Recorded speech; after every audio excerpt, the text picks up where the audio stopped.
Hello, and in this video I'll talk about main debris component properties.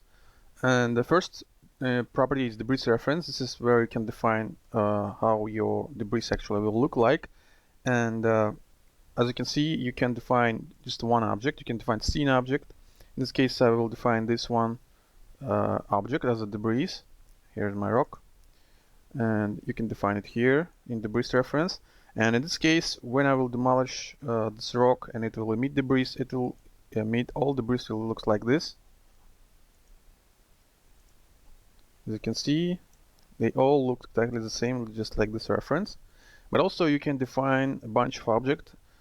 In this case, I have just this empty wood, and then I have 6 different debris here.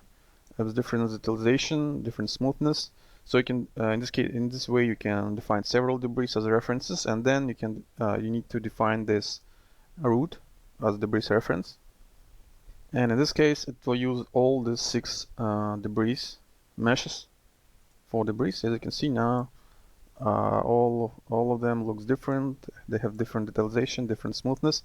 So in this way, this is how you can define several references as a debris. And also, you can see that when I used this object, it used its material, and because I didn't have any material manually applied here, so in this case it just used whatever material debris has, it will use its debris. And when I defined this 6 references, all debris were gray because this is the material of these objects. And also you can define your FBX asset. In this case, I have here basically the same debris, but right now they are just like they are not game object, just FBX asset. So instead, if you don't want to create some scene object, you can define this FBX asset as debris here, and well, basically you'll get exactly the same. It will use this FBX asset as debris references. And the last one, you can use prefab. So again, basically the same debris, but this time I created scene object and then applied different material. Those is FBX debris. Well, you can do whatever you want with your objects in scene, and then you can save it as prefab. And this is the last one, the last way to use debris reference. You can use prefab. Again, you define it here in debris references, and in this case it will use prefab as debris. Okay, next property is debris material. And again, here in this case I will not apply any debris material, and I'm using this FBX asset. And this is how it looks like, but you already see this in previous example. Here you can see that they have this gray material because I didn't apply any material manually, and my FBX asset here also don't have any specific material, so it's using just a default material. And in this example, I'm using the same FBX asset, but this time I defined here this orange material just so it will be easier to see debris. And well, in this case it use this material, which so you can manually override any material you have on your debris, or maybe you don't have any material on your debris. This is how you can apply define material to your debris using this property. And next property is emission material, and here I want to show you. So in this case I have this rock, and as you can see I said here inner material is none and emission also none, so I didn't define any emission material, and also I didn't define any in my rigid component. I didn't define any material here, and so I'm just using this gray rock, just one material. So when the subject will be demolished, it will have the same gray material inside for its inner surface. Here you can see there is the same gray material inside. And since I didn't define my material emission material, let me create it again.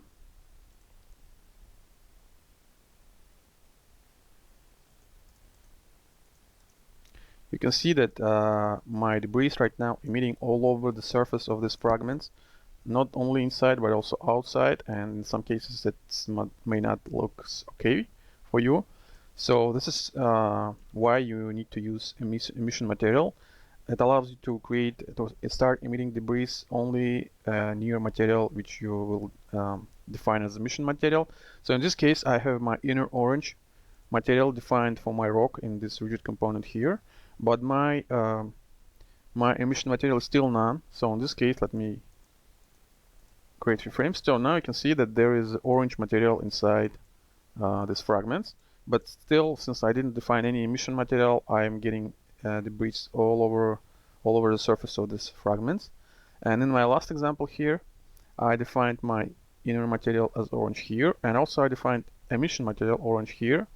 And this time, when I will demolish this rock, you will see that I have this orange material inside fragments, and also my debris emitting only inside this fragment. So here you can see I don't see any debris outside of the object. They all were emitted inside, and only after a few frames they start getting outside of this broken surface. So this is how emission material works. And also it doesn't mean you have to define inner material here. That can be any kind of material, so maybe you just want to emit your object from the specific area.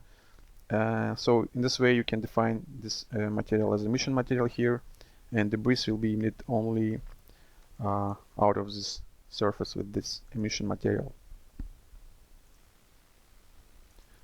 Okay, also I want to mention that another feature, that you can use multiple debris, and there is no any specific property for this, so it works automatically. So as you can see, in all my previous example, I used just one debris component.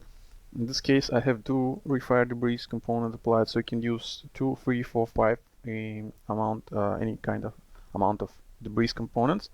And just to show you difference, I applied first debris will work just like you already saw before, and second debris I applied different debris material, so you will see different debris material on them. Also, I changed my gravity here, so I set it to negative, just to show you the difference, so it will be easier to see how it looks like. So again, I have two different debris components applied on my rock, and when it breaks, you can see that there's old orange debris which you already saw before, but also there is this ice debris with negative gravity. So, well, looks weird, but just to show you that you can use several debris components in case you want to have different kind of debris. Maybe you're demolishing some, I don't know, let's say a barrel, and you want to have splinter debris from the actual barrel, and maybe something, whatever was inside this barrel also will be some kind of different debris, and you can apply different properties for them, so it will be simulated differently. So that was main properties for debris component, and thank you for watching.